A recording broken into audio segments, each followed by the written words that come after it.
Hello everyone, welcome to Namrata educates. तो MP set का exam 1 मार्च को है। एडमिट कार्ड भी आ चुके हैं, तो अपने अपने एडमिट कार्ड डाउनलोड कर लेना। अब जो लास्ट वीक बचा है तो उसमें हम रिवीजन करेंगे एमसीक्यू के थ्रू। ठीक है, तो आपका रिवीजन प्रैक्टिस दोनों एक साथ हो जाएगा। तो इसमें पीवाईक्यू और एमसीक्यू दोनों ही रहेंगे, तो दोनों से प्रैक्टिस हो जाएगी। तो एक एक यूनिट करके हम सॉल्व करेंगे। तो सबसे पहले आज के वीडियो में है यूनिट 1 टीचिंग एप्टीट्यूड शिक्षण अभिवृत्ति। तो इसके क्वेश्चंस हम सॉल्व करेंगे। तो आप हिंदी मीडियम से हो या फिर इंग्लिश मीडियम से, दोनों ही लैंग्वेज में इसमें क्वेश्चन रहेंगे। तो दोनों ही लैंग्वेज वालों के लिए हेल्पफुल वीडियो रहेगा ये। लास्ट रिवीजन वीडियो है, हिंदी इंग्लिश दोनों ही लैंग्वेज के लिए कन्वीनियंट रहेगा ये वीडियो। इसके अलावा देखो, ये जो पेपर फर्स्ट होता है इसमें इतने सारा होता है ना, मटेरियल बहुत सारा है। जैसे कि टीचिंग एप्टीट्यूड है तो अलग अलग टीचिंग लेवल्स होते हैं, अलग अलग डोमेन्स होते हैं, तो पढ़ने के लिए बहुत सारा है। लेकिन जो एमपी सेट में होता है, डायरेक्ट एक क्वेश्चन आता है, एक लाइन वन लाइनर आता है, उसमें से 4 ऑप्शन में से टिक करना होता है। तो ऑप्शंस में कन्फ्यूजन बहुत ज़्यादा होता है कि कौन सा ऑप्शन टिक करें। तो इस वीडियो में मैं आपको ना कुछ कीवर्ड्स बता दूंगी। जैसे कि लेवल ऑफ टीचिंग है तो उसमें मेमोरी लेवल का, अंडरस्टैंडिंग लेवल का, डोमेन्स अलग अलग होते हैं, ब्लूम टेक्सोनोमिक है, कॉग्निटिव है, साइकोमोटर है। तो इसमें कुछ कीवर्ड्स आप पकड़ लोगे ना तो आपका आंसर सही हो जाएगा। तो उन कीवर्ड्स को बस ध्यान रखना। तो इतने बड़े बड़े चिट्ठे, इतने बड़े बड़े बुक्स पढ़ने की ज़रूरत नहीं है, बस वो कीवर्ड्स ध्यान रखोगे ना तो आपका आंसर सही हो जाएगा। तो ध्यान से समझना, एक्सप्लेन भी करती जाऊंगी। तो स्टार्ट करते हैं। और जो हिंदी मीडियम वाले स्टूडेंट्स हैं ना, वो भी अगर इंग्लिश में पढ़ेंगे ना तो उनको ज़्यादा अच्छे से समझ आएगा, क्योंकि हिंदी के जो शब्द होते हैं वो बहुत ज़्यादा टफ होते हैं। तो आप जो, क्योंकि दोनों में ही पेपर रहेगा, आपका जो पेपर आएगा वो ऑफलाइन पेपर होगा, ओएमआर में आपको गोले भरने पड़ेंगे। तो दोनों ही लैंग्वेज में पेपर रहेगा, हिंदी में भी और इंग्लिश में। साइड में ही आपका इंग्लिश में भी लिखा रहेगा और हिंदी वाला भी साइड में ही लिखा रहेगा। तो जो हिंदी वाले हैं वो इंग्लिश में भी पढ़ सकते हैं, जो इंग्लिश वाले हैं वो हिंदी में भी पढ़ सकते हैं। तो दोनों ही लैंग्वेज में एक बार क्वेश्चन को देख लेना, कंफ्यूज मत होना। हु गेव दिस स्टेटमेंट, ये स्टेटमेंट किसने दिया था कि teaching is the arrangement of contingencies of री, शिक्षण जो है वो सुदृढ़ीकरण की आकस्मिकताओं की व्यवस्था है। ये स्टेटमेंट किसने दिया था? स्किनर ने, रियांस ने, गेज ने या फिर क्लार्क ने? ये एमपी सेट 2024 में आया हुआ क्वेश्चन है, पूछा गया क्वेश्चन है। किसने दिया था? तो डायरेक्ट आपको पता है तो ठीक है, नहीं पता है तो भी टिक तो करना ही है, क्योंकि नेगेटिव मार्किंग नहीं है। तो तुक्का लगाना है अगर नहीं पता है तो। ऑप्शन ए इसका करेक्ट आंसर है। स्किनर का ये स्टेटमेंट है कि जो शिक्षण है वो सुदृढ़ीकरण की आकस्मिकताओं की व्यवस्था है। Teaching is the arrangement of contingencies of री। स्किनर ने ये स्टेटमेंट दिया था। Cognitive aspect of evaluation technique includes which of the following? विकास तकनीक के रचनात्मक पहलू में निम्नलिखित में से कौन सा शामिल है? Recall and recognition, perception, receiving या फिर स्टिमुलेशन? तो इसमें मैं आपको बता देती हूँ, 3 टाइप के जो डोमेन बताए थे उसके कुछ कीवर्ड्स होते हैं, वो मैं आपको पहले बता देती हूँ। उन कीवर्ड्स को आप याद कर लेना। एस्पेक्ट है, फोकस किस पे रहेगा, और एग्जाम्पल्स उसके। ठीक है। कॉग्निटिव आपके ज्ञान से संबंधित है, आपकी बुद्धि से संबंधित है, संज्ञानात्मक। ठीक है। तो थिंकिंग, हेड से संबंधित है, जिसमें मेमोरी आ जाएगा, लॉजिक आ जाएगा, रिकॉग्निशन आ जाएगा। अफेक्टिव आपकी फीलिंग्स, आपकी भावनाओं से संबंधित है। ठीक है। तो वैल्यूज इसमें आ जाएगा, मोटिवेशन, रिसीविंग इसमें आ जाएगा। और कॉग्निटिव मतलब आपके शरीर से संबंधित है। साइकोमोटर डोमेन जो होता है ना, कॉग्निटिव वही होता है, आपके शरीर से संबंधित है। लर्निंग बाय डूइंग, करके सीखना। स्टिम्युलेशन इसमें आ जाएगा, उत्तेजना। प्रिसिशन इसमें आ जाएगा। और हैबिट्स, जो आपकी आदतें होती है वो इसमें आ जाएगी। तो ये कीवर्ड्स को याद रखना, ये पिछले सालों में पूछे जा चुके हैं। तो मेमोरी वहाँ जहाँ पर दिखे कॉग्निटिव से संबंधित हो जाएगा। लॉजिक, रिकॉग्निशन ये कॉग्निटिव से संबंधित हो जाएंगे। वैल्यूज, मोटिवेशन, रिसीविंग ये अफेक्टिव से संबंधित हो जाएंगे। और स्टिमुलेशन, परसिशन और हैबिट से आपके कॉग्निटिव से संबंधित हो जाएंगे। तो क्वेश्चन में क्या आया था? कॉग्निटिव आया था, और ऑप्शन में क्या था? स्टिमुलेशन। तो स्टिमुलेशन इसका आंसर हो जाएगा। ऑप्शन डी इसका सही आंसर हो जाएगा। तो ये कीवर्ड्स आपको याद रखने हैं। Which one of the options is not correct for reflective practice cycle of teaching? Reflective cycle के लिए कौन सा ऑप्शन करेक्ट नहीं है? मेंटरिंग, प्लानिंग, ट्रांसएक्टिंग या फिर असेसिंग? तो ऑप्शन ए, उपदेश देना, मेंटरिंग रिफ्लेक्टिव साइकिल में नहीं आता है। अभी मैं आगे आपको तीनों लेवल बता दूंगी टीचिंग के, मेमोरी लेवल, अंडरस्टैंडिंग लेवल और reflective level. Which of the following option is not included in bulletin boards. तो आपने स्कूल या कॉलेजेस में कहीं भी इंस्टीट्यूशंस वगैरह में से बुलेटिन बोर्ड्स वगैरह लगे देखे होंगे, जहाँ पर पेन्स में आप कुछ भी लगा देते हो, कोई नोटिस आपको लगाना है तो वहाँ पर आप लगा देते हो। जैसे कि आपकी कुछ भी रिजल्ट है तो वहाँ पर लगा होता है। तो उस बुलेटिन बोर्ड में क्या नहीं होता है? बुक जैकेट्स, ब्रोशर्स, फोटोग्राफ्स या फिर टीचर। क्या नहीं होता है? तो ऑप्शन डी इसका सही आंसर हो जाएगा। टीचर उस बोर्ड में नहीं होता है। टीचर उसको बनाने में हेल्प करता है, उस बोर्ड के बनने में, उस प्रोसेस में उसकी हेल्प होती है, लेकिन टीचर उस बुलेटिन बोर्ड में नहीं होता है। बुक जैकेट्स मतलब लाइब्रेरी में क्या नया एडिशन आया है उसके बारे में जानकारी होती है। ब्रोशर्स मतलब कुछ भी इंफॉर्मेटिव पैम्पलेट्स वगैरह लगे होते हैं। और फोटोग्राफ्स मतलब कुछ भी फोटोग्राफ, आपके कोई प्रोग्राम हुए थे इंस्टीट्यूशन में तो उसके फोटोग्राफ्स वगैरह लगे होते हैं उसमें। टीचर नहीं होता है। विच of the following is the highest level of cognitive ability. Cognitive ability का हाइएस्ट लेवल बताना है।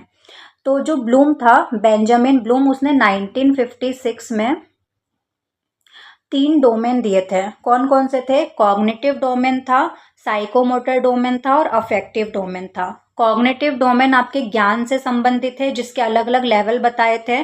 साइकोमोटर आपके शरीर से संबंधित है, जिसके अलग अलग लेवल बताए गए थे। और अफेक्टिव के भी अलग अलग लेवल उसने बताए थे, जिसमें से अफेक्टिव, साइकोमोटर तो इतना पूछा नहीं जाता है, कॉग्निटिव ही ज़्यादा पूछा जाता है। तो कॉग्निटिव के लेवल मैं आपको बता देती हूँ।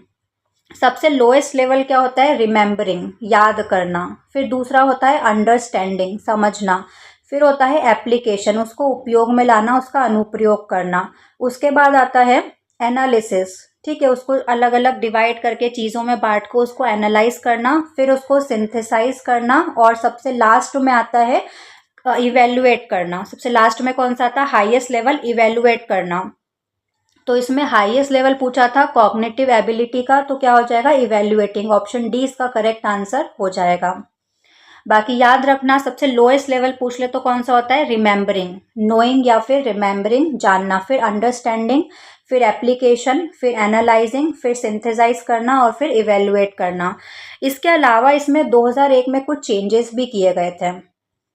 ब्लूम ने कब दिया था? 1956 में, और ये सारे लेवल्स उसने बताए थे। 2001 में कुछ चेंजेस किए गए, जिसमें क्या हुआ कि इन्होंने इवेल्युएट को एक पोजीशन पीछे कर दिया। सबसे टॉप लेवल का कौन सा हो गया? क्रिएटिंग।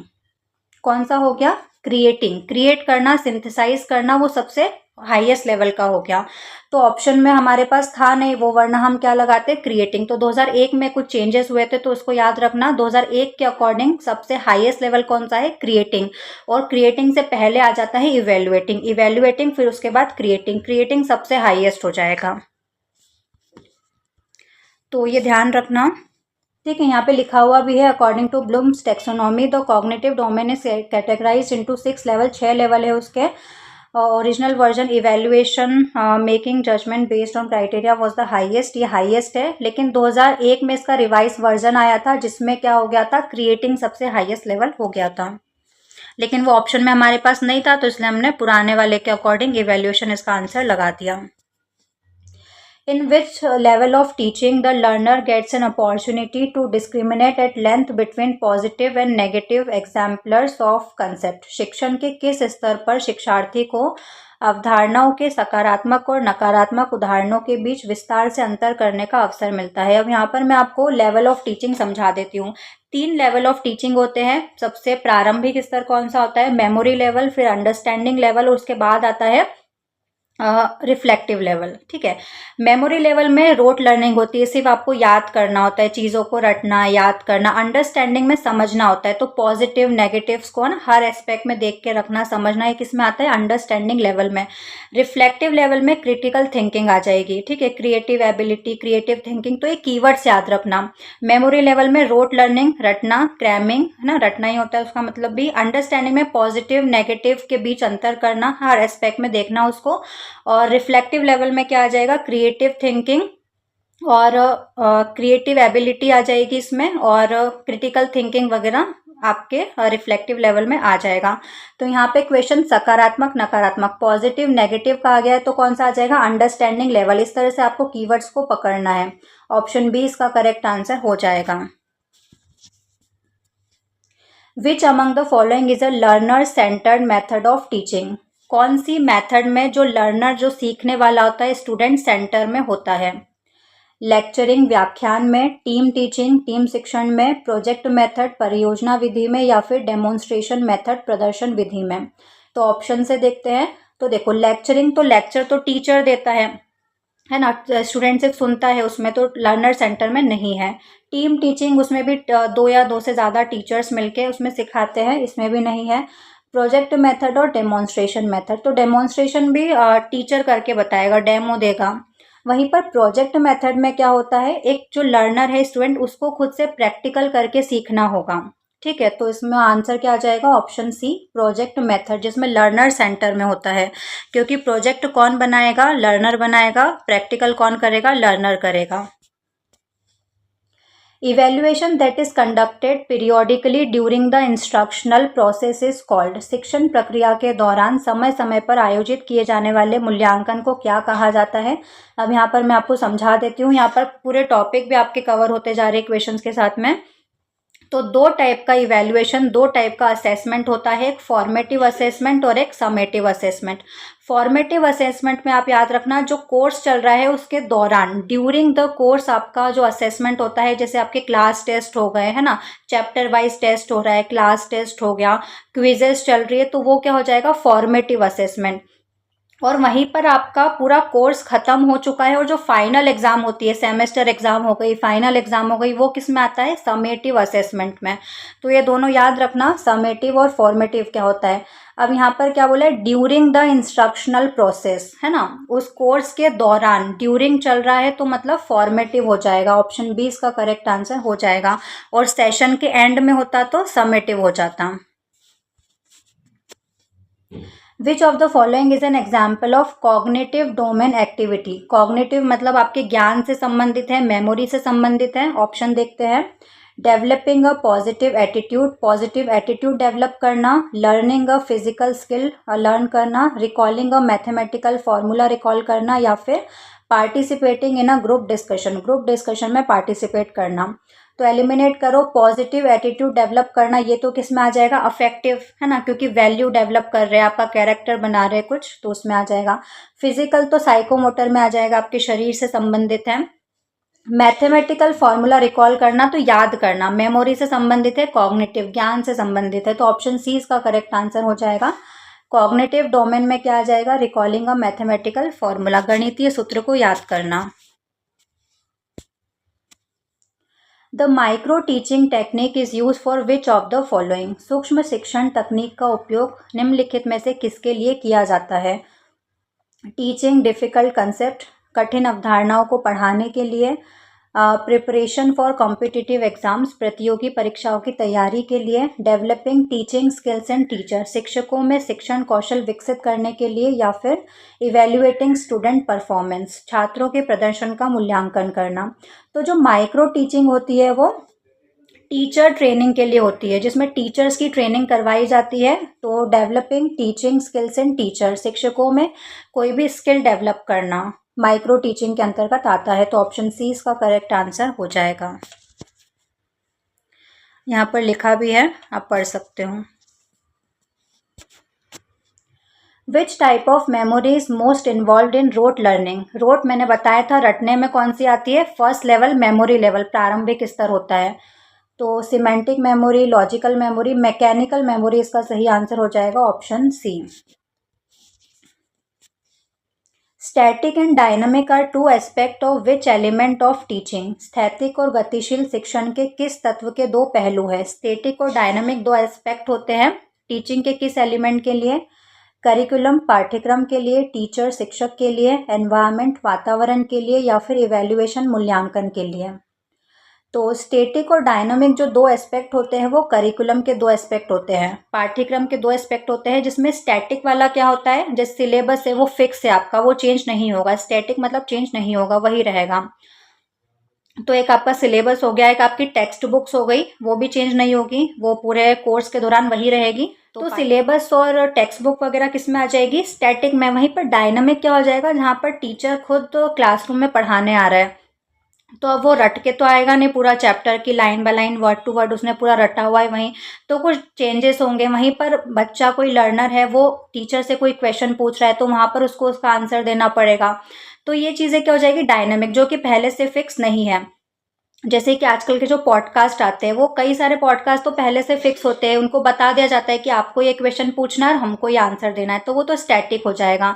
लेकिन जहाँ पर पहले से कुछ भी फिक्स नहीं है, आप जा रहे हो, आपसे क्या पूछा जाएगा आपको नहीं पता है पूरा, ठीक है, तो कुछ भी पहले से फिक्स नहीं होता है तो वो क्या, डायनेमिक हो जाएगा। तो ऑप्शन ए इसका करेक्ट आंसर हो जाएगा। स्टैटिक डायनेमिक किसके एस्पेक्ट होते हैं, करिकुलम, पाठ्यक्रम के। Team teaching is characterised by, team शिक्षण की विशेषता क्या है, स्टूडेंट टीचिंग ईच अदर, बच्चे एक दूसरे को पढ़ाते हैं। टू और more teacher planning and teaching a class, दो या दो से ज़्यादा टीचर एक योजना बनाते हैं और पढ़ाते हैं। Teaching using digital media, digital media का यूज़ करके टीचर पढ़ाते हैं। और इंडिविजुअलाइज इंस्ट्रक्शन, व्यक्तिगत निर्देश। तो एलिमिनेट करो, व्यक्तिगत तो होगा नहीं, टीम बनी है, एक दूसरे को पढ़ाना भी नहीं होगा और डिजिटल मीडिया भी नहीं होगा। ऑप्शन बी इसका करेक्ट आंसर हो जाएगा। टीम टीचिंग मतलब दो या दो से ज़्यादा टीचर मिलके एक योजना बनाते हैं, प्लानिंग करते हैं और फिर पढ़ाते हैं।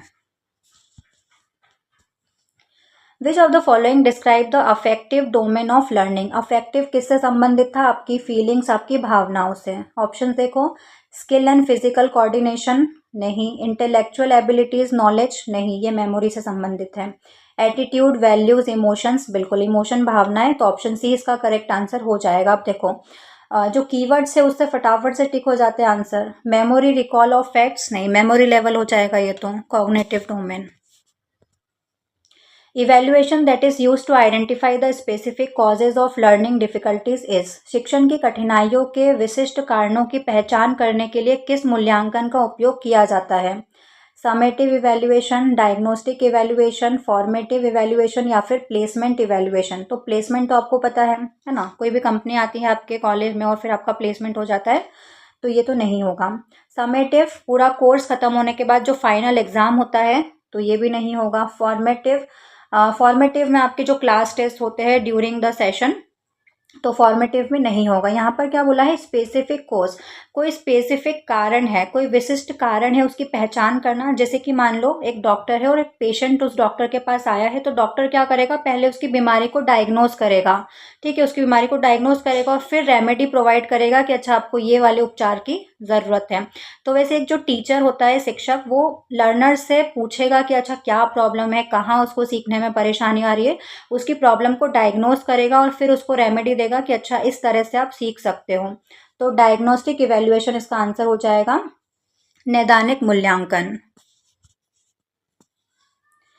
यूरिस्टिक method of teaching was developed by, शिक्षण की यूरिस्टिक विधि, जो खोज विधि है, किसके द्वारा विकसित की गई थी। H.E. Armstrong, John Dewey, B.F. Skinner या फिर जीन पियाजे। तो ऑप्शन ए इसका करेक्ट आंसर हो जाएगा। H.E. आर्मस्ट्रॉन्ग ने यूरिस्टिक विधि दी थी।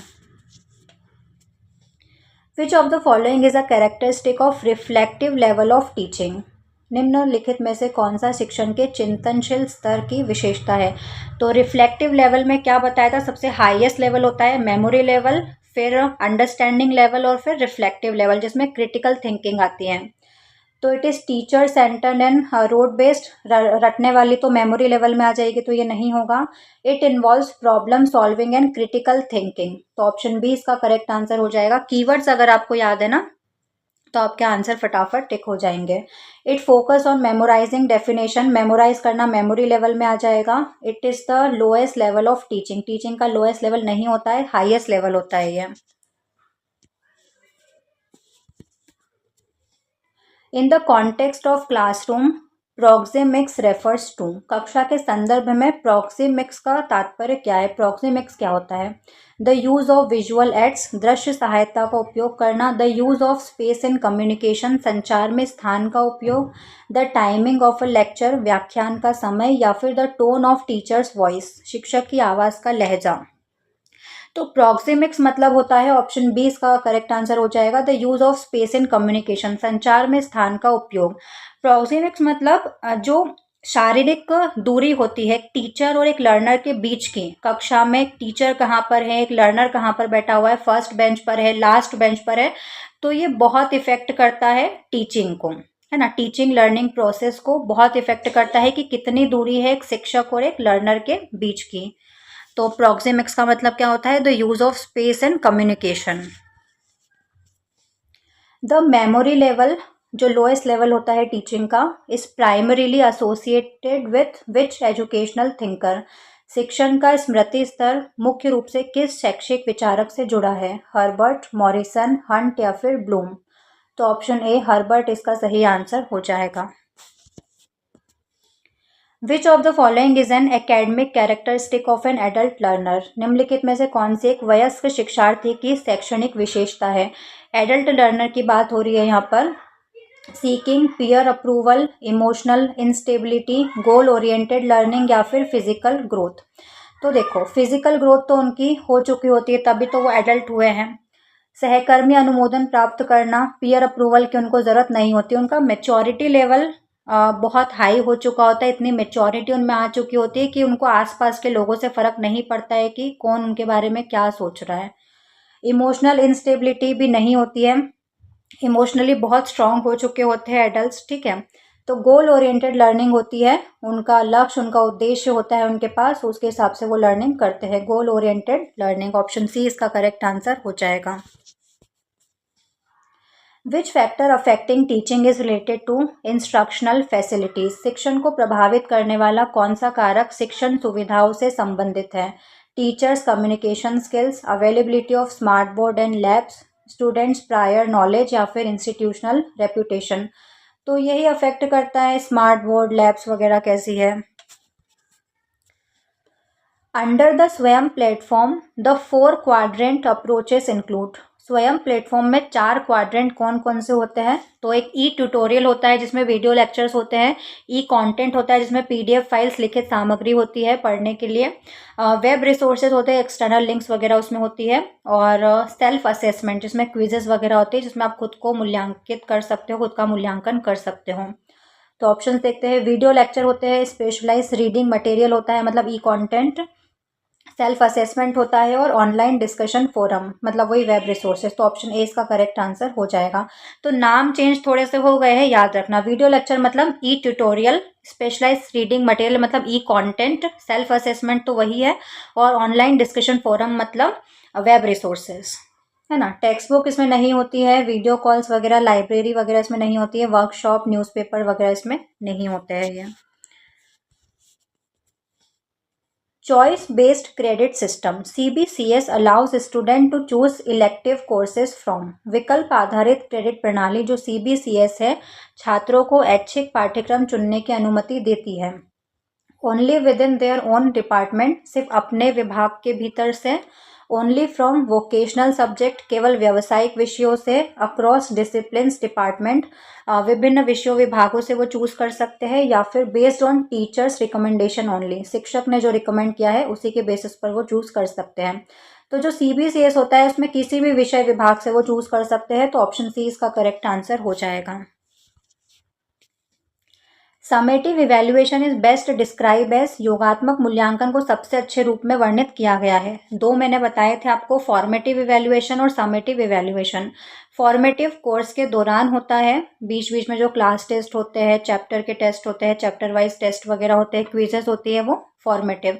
समेटिव पूरा सेशन खत्म होने के बाद जो फाइनल एग्जाम होती है उसको समेटिव इवैल्यूएशन बोलते हैं। तो ऑप्शंस देखते हैं। Evaluation during the teaching process, तो ड्यूरिंग तो फॉर्मेटिव होता है, तो ऑप्शन ए नहीं आएगा। Evaluation to find the root cause of failure, नहीं, ये भी नहीं आएगा। Evaluation at the end of a terminal period या फिर कंटिन्यूस डेली असेसमेंट, तो डेली तो नहीं होगा। ऑप्शन सी इसका करेक्ट आंसर हो जाएगा। Evaluation at the end of terminal period, एक सत्र पूरा कंप्लीट हो गया है, उसके बाद आपका इवैल्यूएशन हुआ है, final test, final exam. Which of the following is learner centred method of teaching in higher education? में लर्नर सेंटर्ड मेथड कौन सी होती है जिसमें जो सीखने वाला है, जो स्टूडेंट है, जो लर्नर है, वो सेंटर में होता है? उच्च शिक्षा में शिक्षण की शिक्षार्थी केंद्रित विधि निम्नलिखित में से कौन सी है? Team teaching, lecturing, inquiry based learning या फिर फॉर्मल डिमॉन्स्ट्रेशन।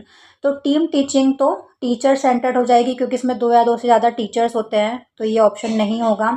लेक्चरिंग तो लेक्चर भी टीचर देता है तो उसमें टीचर सेंटर में होता है, तो ये भी नहीं होगा। फॉर्मल डिमॉन्स्ट्रेशन तो औपचारिक प्रदर्शन तो टीचर ही डेमो देगा, तो ये भी नहीं होगा। इंक्वायरी बेस्ड लर्निंग क्योंकि पूछेगा कौन, लर्नर पूछेगा, तो लर्नर क्वेश्चन पूछेगा तो लर्नर सेंटर अप्रोच हो जाएगी। ऑप्शन सी इसका करेक्ट आंसर हो जाएगा। इन the syllabus Swayam Prabha refers to a group of channel using which satellite. पाठ्यक्रम में जो स्वयं प्रभा चैनलों के एक समूह को संदर्भित करता है जो किस उपग्रह का उपयोग करता है? GSAT 15, एजुसेट, इनसेट 3B या फिर IRS 1C। तो 40 DTH चैनलों का एक समूह है स्वयं प्रभा। कौन से सैटेलाइट का यूज करता है ये? ऑप्शन ए इसका करेक्ट आंसर हो जाएगा, GSAT 15। Computer based testing CBT primarily promotes which innovation in evaluation. जो CBT होता है, आप CBT एग्जाम देते हो ना, CBT मोड में ऑनलाइन एग्जाम जो होता है, मुख्य रूप से मूल्यांकन में किस नवाचार को बढ़ावा देता है? लेंदी ऐसे राइटिंग, सब्जेक्टिव ग्रेडिंग, ऑब्जेक्टिविटी और एफिशिएंसी या फिर मैनुअल पेपर चेकिंग। तो ऑनलाइन आपका एग्जाम होता है, कंप्यूटर बेस्ड टेस्ट होता है, तो लंबा निबंध लेखन तो होगा नहीं, व्यक्तिगत परक ग्रेडिंग भी नहीं होगी, मैनुअल जो पेपर चेक होता है आपका, है ना, आंसर्स चेक होते हैं, वो भी नहीं होगा, ऑब्जेक्टिविटी और एफिशिएंसी। तो ये बायस नहीं हो पाएगा। CBT में क्या होता है, बायसनेस नहीं होती है।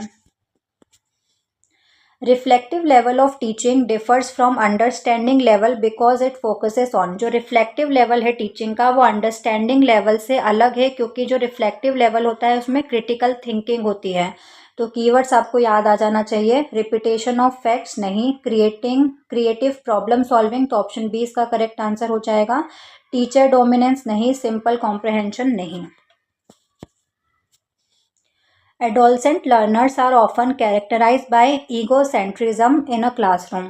This most likely result in। किशोर शिक्षार्थियों को अक्सर अहंकारवाद द्वारा पहचाना जाता है, कक्षा में इसका परिणाम सबसे अधिक क्या होता है? तो एडोलसेंट लर्नर वो होते हैं जो 12 से 19 साल के जो बच्चे होते हैं, बच्चे तो नहीं होते, एडोलसेंट इसलिए उनको बोला जाता है, किशोर हो जाते हैं, मतलब बच्चे से बड़े हो जाते हैं, और एडल्ट से थोड़े से छोटे वाली जो स्टेज होती है बीच की, 12 से 19 साल की, वो एडोलसेंट्स होते हैं। तो वो जो लर्नर होते हैं उनमें अहंकारवाद की थोड़ी सी भूमिका होती है। इसका रिजल्ट क्या होता है? तो high level of logical reasoning, concern about being observe by others, complete dependence on the teacher या फिर बेटर मेमोरी रिटेंशन। तो जो एडोलसेंट होते हैं ना उनमें ये चीज़ ज़्यादा रहती है, इस चीज़ की भूमिका रहती है कि लोग उनको ऑब्जर्व कर रहे हैं, लोग उनको देख रहे हैं। तो ऑप्शन बी इसका करेक्ट आंसर हो जाएगा, concern about being observe by others. वहीं पर आप बड़े हो जाते हो, आप एडल्ट हो जाते हो, तो आप ज़्यादा मेच्योर हो जाते हो, फिर आपको फ़र्क पड़ना बंद हो जाता है कि कोई क्या सोच रहा है, जिसको जो सोचना है सोचने दो, जिसको जो बोलना है बोलने दो। लेकिन यहाँ पर बहुत फ़र्क पड़ता है एडोलसेंट्स को कि लोग उनको ऑब्जर्व कर रहे हैं, उनके बारे में क्या सोचते हैं, क्या बोलते हैं, उनको बहुत ज़्यादा फ़र्क पड़ता है। क्योंकि एक बचपन होता है, 10-11 साल तक बच्चे होते हैं जो पेरेंट्स के एनवायरनमेंट में रहते हैं, जहाँ पेरेंट्स ने जैसा बोल दिया वैसा कर लिया। अब उस एनवायरनमेंट से बाहर निकल के वो थोड़ा सा बाहर निकलते हैं, उनका एक ग्रुप बनता है फ्रेंड्स का, ठीक है, पेरेंट्स उनको रोकते हैं लेकिन उनको बाहर जाना होता है, उनको जो पेरेंट्स है उनके डोमिनेंस में नहीं रहना होता है ना, उनको लगता है कि यार अब हम बड़े हो गए हैं, हमको किसी को सिखाने की ज़रूरत नहीं है, हमको सब कुछ आता है। तो उनको ये कंसर्न रहता है कि लोग उनको देख रहे, ऑब्जर्व कर रहे। आप भी अगर अपने आसपास देखेंगे तो आपको ये चीज़ रियलाइज़ होगी, जैसे कि हमको कहीं बाहर जाना होगा, मैं अपनी बात करूँ, मुझे कहीं बाहर जाना होगा तो मुझे इतना फ़र्क नहीं पड़ेगा, ऐसे ही चले जाएंगे, कहीं आसपास जाना है तो ऐसे लोअर टी-शर्ट में चले गए, या फिर बाल भी नहीं बनाए, तो इतना ज़्यादा फ़र्क नहीं पड़ता है चीज़ों का कि कौन देख रहा है, कौन सोच रहा है। खुद को कंफर्टेबल फील होना चाहिए, वो ज़्यादा मैटर होने लगता है एडल्ट होने के बाद में। वहीं पर जो एडोलसेंट होते हैं उनको बहुत ज़्यादा, मैंने देखे अपने आसपास भी, जो 14-15 साल की लड़कियां होती है, लड़के होते हैं, उनको बहुत ज़्यादा फ़र्क पड़ता है इन सब चीज़ों से, कि लोग उनके बारे में क्या सोच रहे हैं, वो कैसे दिख रहे हैं, है ना। और आजकल मोबाइल फ़ोन्स के बाद तो ये चीज़ और ज़्यादा हो गई है। विच of the following is a social characteristic of an adult learner. निम्नलिखित में से कौन सी एक वयस्क शिक्षार्थी की सामाजिक विशेषता है? preference for learning in isolation, need for immediate application of knowledge, balancing multiple life roles like family, work, lack of prior experience। तो एडल्ट लर्नर हो जाता है तो वो हर चीज़ में बैलेंस बना के चलता है, उसमें इतनी मैच्योरिटी आ जाती है कि वो बैलेंस बना पाए। तो balancing multiple life roles like family, work, सब में बैलेंस बनाकर चलता है।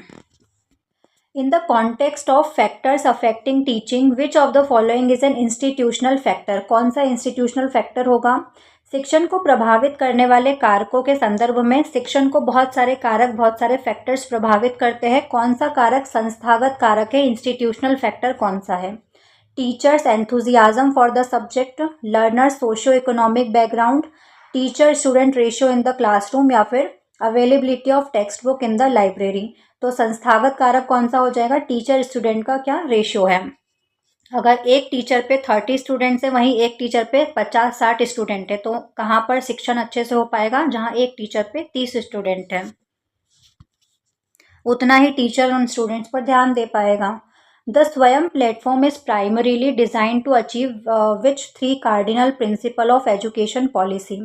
स्वयं जो प्लेटफॉर्म है मुख्य रूप से शिक्षा नीति के किन 3 मुख्य सिद्धांतों को प्राप्त करने के लिए डिजाइन किया गया है? तो इसके 3 सिद्धांत होते हैं, एक्सेस, इक्विटी और quality.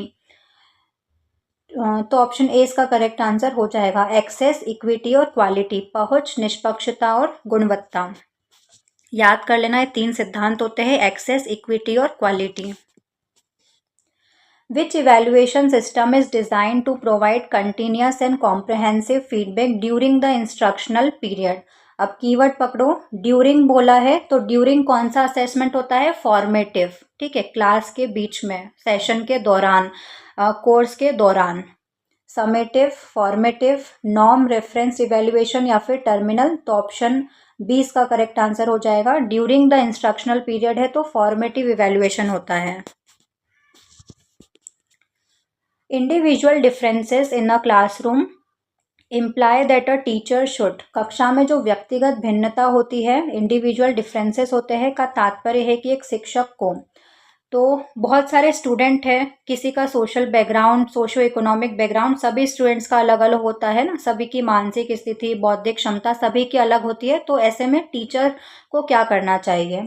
Use a uniform method to instruction at for all, सभी को एक समान विधि का उपयोग करके पढ़ाना चाहिए। फॉलो अ रिजिड करिकुलम, एक कठोर पाठ्यक्रम को अपनाना चाहिए। Provide a variety of learning experiences, विभिन्न प्रकार के शिक्षण अनुभव प्रदान करने चाहिए। या फिर इग्नोर द स्लो लर्नर्स, जो धीमी गति से सीखने वाले स्टूडेंट्स हैं उनको इग्नोर कर देना चाहिए। तो कॉमन सेंस का क्वेश्चन है, ऑप्शन सी इसका करेक्ट आंसर हो जाएगा कि provide a variety of learning experience, है ना, अलग अलग इंडिविजुअल, अलग अलग स्टूडेंट्स है, अलग अलग टाइप के लर्नर्स है, तो उनके लिए विभिन्न प्रकार के शिक्षण अनुभव प्रदान किए जाने चाहिए। Which of the following is an example of an ICT based teaching support system? निम्नलिखित में से कौन सा ICT मतलब इंफॉर्मेशन एंड कम्युनिकेशन टेक्नोलॉजी, शिक्षण सहायता प्रणाली का एक उदाहरण है? Printed text book, interactive white board, traditional black board या फिर हैंड रिटन नोट्स। तो नोटबुक्स, आपकी जो टेक्स्ट बुक है वो तो ICT बेस्ड नहीं है, पारंपरिक जो ब्लैक बोर्ड पे है ना, चॉक एंड टॉक मेथड, वो भी नहीं होता है, और हैंड रिटन नोट्स भी नहीं है। तो इंटरएक्टिव जो वाइट बोर्ड्स होते हैं, जैसे कि अभी ये जो पढ़ रहे हो वाइट बोर्ड पे, ये भी क्या है? ICT बेस्ड है। तो ऑप्शन 20 का करेक्ट आंसर हो जाएगा। The credit earn by a student under the choice based credit system, जो CBCS होता है, किस पर बेस्ड होता है? विकल्प आधारित क्रेडिट प्रणाली CBCS के तहत एक छात्र द्वारा अर्जित क्रेडिट किस पर आधारित होता है? स्टूडेंट के अटेंडेंस पर, number of hours of instruction पर वीक पर, या फिर द टीचर्स पर्सनल इवेल्युएशन पर, the student's family background, student के फैमिली बैकग्राउंड पर। तो ऑप्शन डी एलिमिनेट हो जाएगा, स्टूडेंट के बैकग्राउंड पर निर्भर नहीं करेगा, टीचर के पर्सनल इवेल्युएशन पर भी नहीं करेगा क्योंकि वो बायस्ड हो सकते हैं, स्टूडेंट के अटेंडेंस पर भी नहीं निर्भर करेगा। ऑप्शन 20 का करेक्ट आंसर हो जाएगा, प्रति सप्ताह जो निर्देश के घंटों की संख्या है उस पर निर्भर करता है। इन कंप्यूटर बेस्ड टेस्टिंग, जो CBT आपका ऑनलाइन एग्जाम होता है, the primary advantage in terms of innovation and evaluation is, computer आधारित परीक्षण जो होता है CBT, इस मूल्यांकन में नवाचार के संदर्भ में प्राथमिक लाभ क्या होता है? यूज ऑफ मोर पेपर, तो ऑनलाइन है तो पेपर का यूज तो नहीं होगा।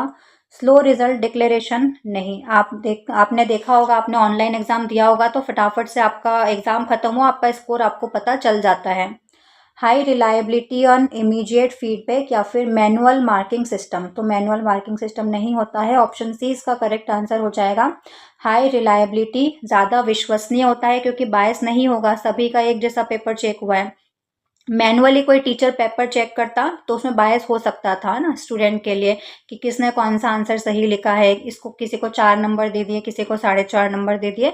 और यहाँ पर तो सीबीटी मोड में ऑनलाइन एग्जाम में फिक्स ही रहता है, रिलायबल रहता है और इमीडिएट फीडबैक आ जाता है। आपने ऑनलाइन एग्जाम दिया होगा तो आपका जैसे ही एग्जाम खत्म हुआ वहीं पर आपको अपना स्कोर पता चल जाता है कि कितना आपने स्कोर किया है। Which element is essential for a dynamic learning environment as per the syllabus? गतिशील शिक्षण वातावरण के लिए कौन सा तत्व आवश्यक है? One way communication, teacher centred approach, active interaction between teacher and learner, strict silence in the classroom. तो ऑप्शन सी इसका करेक्ट आंसर हो जाएगा। टीचर और स्टूडेंट के बीच में एक्टिव इंटरेक्शन होना चाहिए, सक्रिय बातचीत होनी चाहिए। ऐसा नहीं कि टीचर भाषण दिए जा रहा है, स्टूडेंट सो रहा है, उसको समझ में ही नहीं आ रहा है, सब कुछ सिर के ऊपर से जा रहा है। एक्टिव होना चाहिए, वो भी टीचर भी क्लास में पूछता रहे बच्चों से कि आपको कोई डाउट तो नहीं है, और लर्नर भी जो है बार बार जिज्ञासु बन के क्वेश्चन पूछता रहे। तो इसको बोलते हैं active interaction, active learning. In the phases of teaching, which of the following is the main focus of the interactive phase? शिक्षण के चरणों में निम्नलिखित में से कौन सा इंटरैक्टिव चरण का मुख्य केंद्र है? Determining learning objectives, diagnosing the learners ability and providing feedback, evaluating the final performance या फिर प्रिपेयरिंग टीचिंग मटेरियल। तो इंटरैक्टिव चरण पूछा है, इंटरैक्शन करना, मतलब टीचर और स्टूडेंट के बीच में इंटरेक्शन हो रहा है, सक्रिय बातचीत हो रही है। इसका मतलब ऑप्शन बी इसका करेक्ट आंसर हो जाएगा, क्योंकि इसमें क्या होगा, डायग्नोसिंग द लर्नर एबिलिटीज, जो लर्नर की एबिलिटी है उसको डायग्नोस करना और फीडबैक प्रोवाइड करना कि आपको किस रेमेडी की ज़रूरत है ना। नैदानिक मूल्यांकन हमने पढ़ा था पहले कि लर्नर को कहाँ पर प्रॉब्लम आ रही है उस चीज़ को डायग्नोस करना। जैसे डॉक्टर पेशेंट की बीमारी को पकड़ता है, डायग्नोस करता है कि कहाँ बीमारी है और उसको किस उपचार की ज़रूरत है, वैसे ही टीचर को डायग्नोस करना पड़ेगा लर्नर की एबिलिटी को, कहाँ उसको सीखने में प्रॉब्लम आ रही है, और फिर उसको फीडबैक प्रोवाइड करना है, रेमेडी प्रोवाइड करनी है कि किस तरह की लर्निंग की उसको ज़रूरत है। द ई कॉन्टेंट क्वाड्रेंट इन मूक कोर्स प्राइमरीली रेफर्स टू। मूक पाठ्यक्रम में ई कॉन्टेंट चतुर्थांश मुख्य रूप से किसे संदर्भित करता है? अभी 4 क्वाड्रेंट मैंने आपको बताए थे स्वयं के मूक के। कौन कौन से 4 क्वाड्रेंट होते हैं? ई ट्यूटोरियल होता है जिसमें वीडियो लेक्चर वगैरह आते हैं। ई कॉन्टेंट होता है जिसमें पीडीएफ फाइल्स वगैरह आती है, राइटिंग मटेरियल आता है। वेब रिसोर्सेज होता है और सेल्फ असेसमेंट होता है। तो इसमें ई कंटेंट का पूछा है तो इसमें पीडीएफ फाइल्स, राइटिंग मटेरियल आ जाएगा, तो ऑप्शन सी इसका करेक्ट आंसर हो जाएगा। Downloadable, printable reading material. In a norm reference test NRT, the performance of a student is compared with। मानक संदर्भित परीक्षण NRT में एक छात्र के प्रदर्शन की तुलना किसके साथ की जाती है? तो 2 टाइप के टेस्टिंग होती है, 2 टाइप के परीक्षण होते हैं, मैं आपको बता देती हूँ। एक होता है CRT और एक होता है NRT। CRT मतलब क्राइटेरिया रेफरेंस टेस्टिंग और NRT मतलब नॉर्म रेफरेंस टेस्टिंग। CRT मतलब क्राइटेरिया रेफरेंस टेस्टिंग, जिसमें क्या होता है, क्राइटेरिया डिसाइड होता है कि 40 से ऊपर नंबर लाने वालों को सिलेक्ट या पास माना जाएगा। जैसे कि आपके स्कूल कॉलेजेस में होता था कि 100 नंबर का पेपर होता था, 33 पासिंग मार्क्स होते थे, 33 से ऊपर आ गए तो मतलब आप पास हो गए। तो इस टाइप का क्राइटेरिया जिसमें डिसाइड होता है वो क्राइटेरिया रेफरेंस टेस्टिंग होती है। स्कूल कॉलेजेस में परसेंटेज बनते थे कि आपके 50% बने हैं, 60% बने हैं, 70%, 80%, 90%, तो परसेंट बेसिक क्राइटेरिया डिसाइड है, उसके ऊपर के सभी पास हैं। नॉर्म रेफरेंस टेस्टिंग में क्या होता है, एनआरटी मतलब नॉर्म रेफरेंस टेस्टिंग, इसमें आपका कंपैरिजन किया जाएगा और ये किस में आता है, परसेंटाइल में आता है। किस में आता है ये, परसेंटाइल। तो परसेंट और परसेंटाइल में क्या फ़र्क होता है? परसेंटेज मतलब एक क्राइटेरिया आपने पार कर लिया है, और आप बोलते हो ना जैसे कि नेट वगैरह की एग्ज़ाम जो होती है यूजीसी नेट की, उसमें परसेंटाइल आता है कि आपके 99 परसेंटाइल है ना, आपके 100 परसेंटाइल है। तो 100 परसेंटाइल मतलब आपने 100% लोगों को पीछे छोड़ दिया है। एक पेज और ले लेते हैं। ठीक है। यहाँ पर परसेंटाइल मैं आपको बताती हूँ क्या होता है। जैसे कि मान लो एक एग्ज़ाम में 5 लोग बैठे हैं, कितने 5 लोगों ने एक एग्ज़ाम दी है, तो इसमें सबसे पहले वाले का कितना है 100 परसेंटाइल आया है। इसका मतलब इसने बाकी सभी पूरे 100% लोगों को पीछे छोड़ दिया है। ठीक है, कोई भी इससे आगे नहीं है। किसी का आया है 98 परसेंटाइल, इसका मतलब इसने 98% लोगों को पीछे छोड़ दिया है, 2% इससे आगे निकल गए हैं। किसी का 86 परसेंटाइल आया है, मतलब इसने 86% लोगों को पीछे छोड़ दिया है, बाकी इससे आगे निकल गए हैं। 100 परसेंटाइल मतलब 100% लोगों को पीछे छोड़ दिया है। अब भले ही इसके एग्जाम में कितने भी नंबर आए हों, ठीक है, भले ही इसके 0 नंबर आया हो, बाकी सबके नेगेटिव चले गए हो, लेकिन इसका कितना 100 परसेंटाइल, क्योंकि इसने सभी को पीछे छोड़ दिया है। इसका मान लो 0 नंबर आया है, बाकी सबके और नेगेटिव में चले गए हैं, नेगेटिव मार्किंग होती है अगर एग्जाम में, तो बाकी सबके नेगेटिव में चले गए, -5 -6 -10 नंबर, उसके 0 आए हैं, 0 नंबर आया है, फिर भी कितना होगा 100 परसेंटाइल। तो इसका मतलब ये नहीं कि 100 परसेंटाइल आपका आ गया है तो आप बहुत ज़्यादा महान हो या बहुत आपको नॉलेज है। ठीक है, नंबर से फर्क नहीं पड़ता, इसका मतलब है आपने कितने प्रतिशत लोगों को पीछे छोड़ दिया है, और जो पीछे छूटे हैं उनको भी कुछ नहीं आता है, आप थोड़ा सा उनसे आगे हो, कि इतने भी बुरे नहीं आए आपके, थोड़े से अच्छे आ गए हैं, आपने उनको पीछे छोड़ दिया है। तो ये परसेंटेज और परसेंटाइल में डिफरेंस होता है। यहाँ पर पूछा है norm reference testing the performance of student is compare with, किसके साथ कंपेयर की जाती है, दूसरे स्टूडेंट के साथ, कि आपने कितने प्रतिशत लोगों को पीछे छोड़ दिया है। तो the performance of other student, कि दूसरे स्टूडेंट का परफॉर्मेंस कैसा था, उसके कंपैरिजन में आपका परफॉर्मेंस कैसा रहा, इसका मतलब होता है एनआरटी। तो ऑप्शन बी इसका करेक्ट आंसर हो जाएगा। आई होप आपको सीआरटी एनआरटी अच्छे से समझ में आ गया होगा, तो गलत मत करना, इससे क्वेश्चन पूछे जाते हैं। Which of the following ICT tools is specifically used for creating a virtual classroom? आभासी कक्षा वर्चुअल क्लासरूम बनाने के लिए कौन से ICT टूल का उपयोग किया जाता है? MS वर्ड नहीं, गूगल मीट, जूम हाँ बिल्कुल, एडोब फोटोशॉप नहीं, विंडोज मीडिया प्लेयर नहीं। तो ऑप्शन बी इसका करेक्ट आंसर हो जाएगा। Which level of teaching is also known as introductory level of teaching? शिक्षण के किस स्तर को शिक्षण का प्रारंभिक स्तर कहा जाता है? मैंने आपको बार बार बताया है, प्रारंभिक स्तर सबसे पहला कौन सा होता है? Memory level. मेमोरी लेवल के ऊपर आता है अंडरस्टैंडिंग लेवल, अंडरस्टैंडिंग के ऊपर आता है रिफ्लेक्टिव लेवल। तो सबसे प्रारंभिक स्तर कौन सा होता है? Memory level. तो ऑप्शन सी इसका करेक्ट आंसर हो जाएगा, मेमोरी लेवल।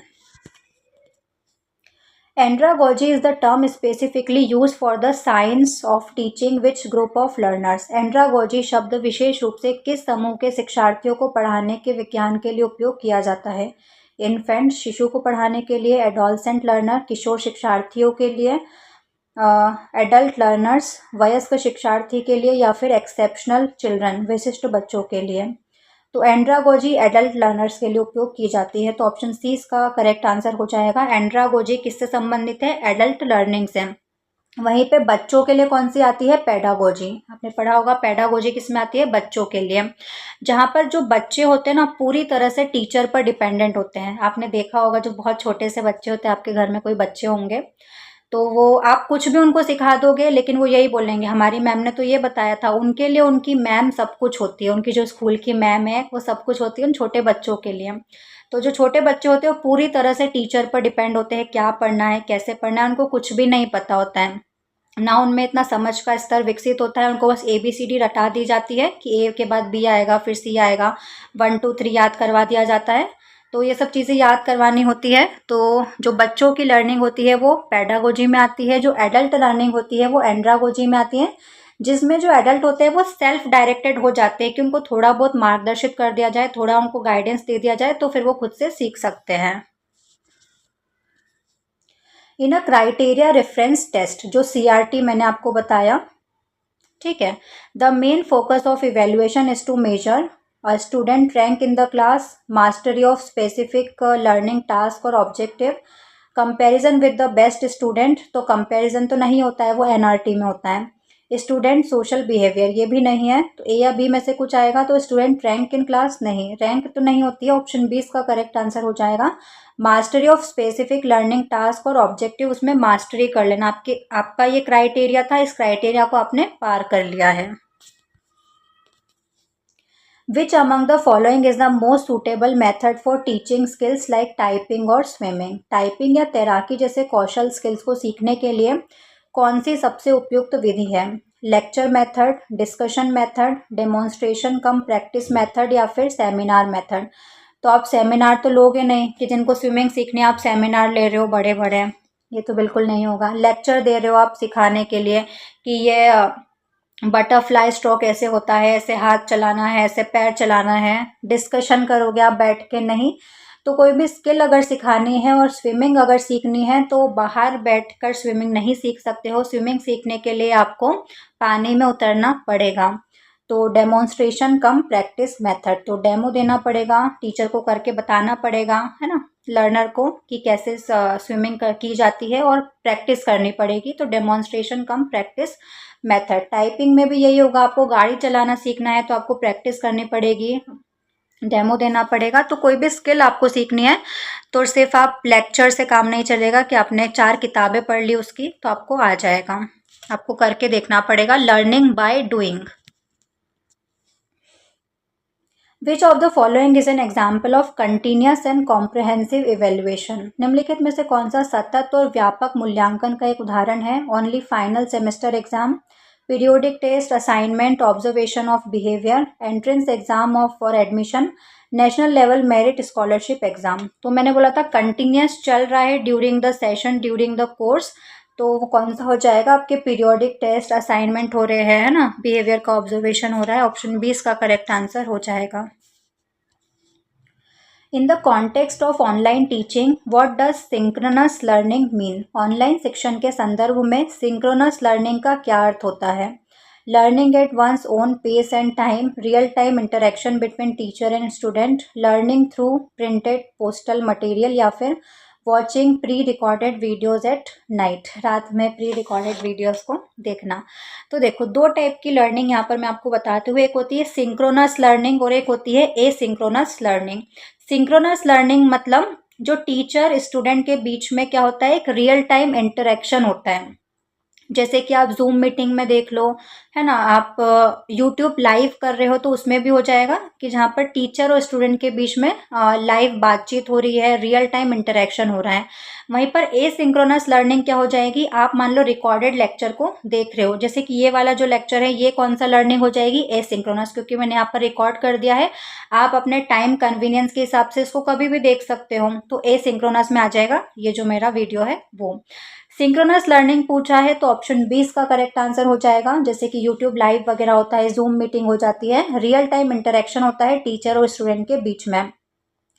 एसिंक्रोनस लर्निंग बोलते तो आ जाता कि वॉचिंग प्री रिकॉर्डेड वीडियोस, है ना, प्री रिकॉर्डेड वीडियोस को अपने टाइम कन्वीनियंस के हिसाब से आप देख सकते हो कभी भी, वो एसिंक्रोनस में आता है। Which characteristic is most essential for a reflective level teaching. Reflective level पूछा है तो क्रिटिकल थिंकिंग, ठीक है, कीवर्ड याद आ जाना चाहिए। Ability to deliver long lectures, democratic and flexible approach, strict adherence to the text book या फिर focusing only on memory and recall. तो मेमोरी और रिकॉल करना, याद करना, तो ये तो मेमोरी लेवल में आ जाएगा, तो ये नहीं होगा। लॉन्ग लेक्चर्स देना ये भी नहीं होगा, और स्ट्रिक्ट, है ना, पाठ्य पुस्तक का कड़ाई से पालन करना ये भी नहीं होगा। ऑप्शन 20 का करेक्ट आंसर हो जाएगा democratic and flexible approach. Democracy मतलब आप, अच्छा डेमोक्रेसी मतलब क्या होता है कि जहाँ पर जो पीपल्स होते हैं, लोग होते हैं, उनका डायरेक्ट पार्टिसिपेशन होता है लॉ मेकिंग में, कानून बनाने में, क्योंकि हमने अपने रिप्रेजेंटेटिव्स को चुन के भेजा है पार्लियामेंट में, विधानसभा में, तो वो हमारी नीड के अकॉर्डिंग लॉ बनाएंगे, कानून बनाएंगे। तो डेमोक्रेसी मतलब जो टीचर है वो अपनी कोई भी चीज़ थोप नहीं रहा है बच्चों को, आपको यही करना है, नहीं, उसमें क्या जो स्टूडेंट है उनका भी पूरा पार्टिसिपेशन रहेगा, तो वो क्या हो जाएगा, डेमोक्रेटिक और फ्लेक्सिबल अप्रोच, जो किस में आती है, रिफ्लेक्टिव लेवल टीचिंग में। The concept of blended learning refers to. Blended learning की अवधारणा किससे संबंधित है? ब्लेंडेड लर्निंग क्या होती है? बोलते हैं ना ब्लेंड कर लो, कुछ भी चीज़ मिक्स करना, मिलाना, ब्लेंड करना। Using two different languages for teaching, दो अलग लैंग्वेज यूज़ करना टीचिंग में। A mix of traditional face to face and online teaching. पारंपरिक आमने सामने और ऑनलाइन दोनों का मिश्रण करना, teaching science and art together, science और आर्ट्स को एक साथ पढ़ाना, या फिर evaluation done by two different teacher, दो अलग अलग टीचर इवेल्युएट करें। ब्लेंडेड लर्निंग क्या होता है? ऑप्शन बी इसका करेक्ट आंसर हो जाएगा। दोनों का मिक्स, ट्रेडिशनल लर्निंग जो फेस टू फेस होती है और प्लस ऑनलाइन मिश्रण। जैसे कि आपने आजकल के जो बड़े बड़े सीबीएसई स्कूल्स होते हैं उसमें देखा होगा कि स्मार्ट बोर्ड्स लगे होते हैं। तो क्लासरूम तो है, टीचर तो पढ़ा रहा है वहाँ पर जो ट्रेडिशनल मेथड होती है उससे, साथ में स्मार्ट बोर्ड भी लगे हैं तो उसमें कुछ पिक्चर्स वगैरह बच्चों को दिखाई जाती है। तो ऑनलाइन शिक्षण का भी इसमें मिश्रण हो गया। तो ये कौन सी हो गई? ब्लेंडेड लर्निंग का एग्जाम्पल हो गया। वैसे ज़्यादातर स्कूल में सिर्फ एडमिशन के लिए ही वो दिखाने के लिए लगे होते हैं, क्योंकि मैंने देखा है ज़्यादातर स्कूलों में बंद ही पड़े रहते हैं। वो जो स्मार्ट बोर्ड लगे वो बंद पड़े रहते हैं। जो टीचर है वो ट्रेडिशनल मेथड से ही बच्चों को पढ़ाता है। Which of the following are the highest taxonomic categories in the cognitive, affective and psychomotor domains of learning? संज्ञानात्मक, भावात्मक और मनोप्रेरणा शिक्षण के क्षेत्रों में निम्नलिखित में से कौन सी उच्चतम वर्गीकरण श्रेणियां हैं? तो अभी मैंने आपको जो डोमेन्स बताए थे, जो बेंजामिन ब्लूम ने 3 डोमेन दिए थे, कॉग्निटिव, अफेक्टिव और साइकोमोटर, ये 3 डोमेन दिए थे। इन तीनों के अलग अलग लेवल्स होते हैं, जिसमें मैंने आपको कॉग्निटिव के 6 लेवल्स बताए थे, उसको याद करना है। अफेक्टिव, साइकोमोटर के इतने ज़्यादा नहीं पूछे जाते हैं, तो सारे लेवल्स याद करने की ज़रूरत नहीं है। लेकिन अब इस क्वेश्चन में इन तीनों के ही जो हाईएस्ट लेवल है वो पूछा गया है। कॉग्निटिव का हाईएस्ट लेवल क्या होता है, अफेक्टिव डोमेन का हाईएस्ट लेवल क्या होता है और साइकोमोटर डोमेन का हाईएस्ट लेवल क्या होता है। तो कॉग्निटिव का तो मैंने आपको बताए थे 6 लेवल, उसमें हाईएस्ट कौन सा था? इवेल्युएशन। तो इवेल्युएशन तो हो जाएगा। तो ऑप्शन डी में बी नहीं है, तो ऑप्शन डी एलिमिनेट हो जाएगा। बाकी तीनों में बी है। अब जो अफेक्टिव डोमेन होता है उसका हाईएस्ट क्या होता है? कैरेक्टराइजेशन, क्योंकि अफेक्टिव डोमेन मतलब क्या? आपकी फीलिंग, आपकी भावनाओं से संबंधित है। तो कोई भी चीज़ आपने सीखी है, कोई भी वैल्यू आपने सीखी है, वो आपके कैरेक्टर में आ जाती है। तो वो किस में आता है? कैरेक्टराइजेशन। तो अफेक्टिव डोमेन का हाईएस्ट लेवल क्या होता है? कैरेक्टराइजेशन। जैसे कि अभी 1-2 दिन पहले मैंने एक बहुत प्यारी एक शॉर्ट देखा था यूट्यूब पे। उसमें एक बच्चा था, उस बच्चे को क्या सिखाया गया था कि आपकी हाइट से बड़ा कोई भी, आपको उसके पैर छूने हैं। ये वैल्यू उस बच्चे को सिखाई गई थी। क्या सिखाया गया था? कि आपकी हाइट से कोई भी बड़ा है आपकी हाइट से, तो उसके आपको पैर छूने हैं। अब वहाँ पर बहुत सारे लोग खड़े थे, वो बच्चा एक एक करके सबके पैर छुए उसने, ठीक है, जो भी सब लोग बड़े थे। अब सबसे प्यारी बात आती है इसमें कि एक बच्चा खड़ा था, वो भी एक बच्चा ही था। तो जो बच्चे जिसको सिखाया गया था वो उसके पास जाता है, अपनी हाइट मैच करता है उससे, इतनी सी हाइट उसकी बड़ी थी और उसके भी वो पैर छू लेता है। मतलब वो चीज़ उसके कैरेक्टर में आ चुकी है, जो वैल्यू उसको सिखाई गई थी वो आपके कैरेक्टर में आ जाती है। तो अफेक्टिव का सबसे हाईएस्ट लेवल क्या होता है? कैरेक्टराइजेशन। साइकोमोटर मतलब आपके शरीर से संबंधित, तो इसका हाईएस्ट लेवल क्या होगा? नेचुरलाइजेशन। मतलब कोई चीज़ आपने सीखी है शरीर से संबंधित, वो आपके नेचर में आ गई है। जैसे मान लो आपने गाड़ी चलाना सीखा, तो आप पहले दिन थोड़ा डर डर के चलाओगे, 2-4 दिन तक आप आसपास देखोगे, आपका पूरा ध्यान उसी पर रहेगा गाड़ी चलाने में, कौन आ रहा है कौन जा रहा है। फिर धीरे धीरे जब आपके वो नेचर में आ जाएगा, तो आप फ़ोन पे बात करते हुए भी चला लेते हो, एक आध छोड़ के भी चला लेते हो, या फिर आप चलाते हो पर आपका ध्यान कहीं और रहता है तो भी आप चला लेते हो, क्योंकि वो चीज़ आपके नेचर में आ चुकी है। या फिर आपने कुकिंग सीखी, तो स्टार्टिंग में मान लो आपको रोटी बनानी है, ठीक है, तो आप बहुत ध्यान से बनाओगे। या सब्जी बनानी है तो बहुत ध्यान से 1 चम्मच नमक, इतना ये डालना है, इतने मसाले डालने हैं। फिर जब जैसे ही वो हैबिचुअल हो जाएगा, आपकी आदत में आ जाएगा, तो वो आपके नेचर में आ जाएगा पूरी तरह से, है ना। तो साइकोमोटर का हाईएस्ट लेवल क्या होता है? नेचुरलाइजेशन। वो पूरी तरह से आपके नेचर में आ चुका है। अब आप फ़ोन पे बात करते हो या आपका ध्यान कहीं और रहेगा तो भी आप उसको बना लोगे। तो साइकोमोटर का हाईएस्ट लेवल क्या होता है? नेचुरलाइजेशन। तो बी आएगा, डी आएगा और E, B D E option B में है, तो ऑप्शन बी इसका करेक्ट आंसर हो जाएगा। Which of the following is not a characteristic of a good question paper? एक अच्छे प्रश्न पत्र की कौन सी विशेषता नहीं है? नहीं पूछी है, कौन सी अच्छी प्रश्न पत्र की विशेषता नहीं होती है? सब्जेक्टिविटी, ऑब्जेक्टिविटी, रिलायबिलिटी या फिर वैलिडेशन? तो वैलिडेशन, वैधता तो होनी चाहिए अच्छे प्रश्न पत्र में, ये नहीं होगा। विश्वसनीयता भी होनी चाहिए, ऑब्जेक्टिविटी भी होनी चाहिए। ऑप्शन ए इसका करेक्ट आंसर हो जाएगा। अच्छे प्रश्न पत्र की विशेषता क्या नहीं है? सब्जेक्टिविटी। क्योंकि कोई भी सब्जेक्टिव पेपर होता है ना, मान लो 2 पेपर है आपके, सब्जेक्टिव ऑब्जेक्टिव पेपर। अब एक सब्जेक्टिव पेपर है तो उसमें बायसनेस आ सकती है। एक ऐसे लिखा है, मान लो 10 नंबर का, आपने 10 नंबर का एक ऐसे लिख दिया। अब एक टीचर ने उसको चेक किया तो वो अपने हिसाब से उसमें कितने भी नंबर दे सकता है, उसमें 6 नंबर दे दिया। किसी ने और ने इवेल्युएट किया तो उसमें आपको 5.5 नंबर दे दिया। इसलिए जो पीएससी का मेंस होता है उसमें ऐसे ही तो होता है कि अपने हिसाब से आप नंबर देते हो, तो थोड़ा बहुत तो बायसनेस उसमें आ जाती है कि जिसकी हैंडराइटिंग बहुत अच्छी होती है, कॉपी बहुत नीट और क्लीन होती है, उसको थोड़े ज़्यादा अच्छे अंक मिल जाते हैं। तो सब्जेक्टिविटी में बायसनेस आ जाती है। वहीं ऑब्जेक्टिव पेपर है तो एक एक क्वेश्चन के 4 ऑप्शन रहेंगे, उसमें से पहला वाला सही है तो वही सही रहेगा, चाहे कोई भी चेक कर ले। तो इसलिए इसका आंसर सब्जेक्टिविटी होगा। Which of the following sequence correctly reflect Kolb's experiential teacher learning cycle? निम्नलिखित में से कौन सा क्रम कॉल्ब के अनुभवात्मक शिक्षण अधिगम चक्र को सही ढंग से दर्शाता है? तो डूइंग सबसे लास्ट में होता है, करना सबसे लास्ट में होगा। ऑप्शन डी इसका करेक्ट आंसर हो जाएगा। Feel, watch, think and do. Feel, watch, think and do. Which of the following statement are true about a coherent curriculum? एक सुसंगत पाठ्यक्रम के बारे में कौन से कथन सही है इन तीनों में से? It is well organise, well organised होता है। पर्पसफुली डिज़ाइन होता है, फैसिलिटेट लर्निंग, लर्निंग को अच्छा करने के लिए। It is free of academic gaps, academic gaps उसमें नहीं होते हैं। नीडलेस रिपीटेशंस नहीं होते हैं, मतलब जहाँ ज़रूरत नहीं हो वहाँ अननेसेसरी रिपीटेशंस नहीं होता है किसी भी चीज़ का बार बार।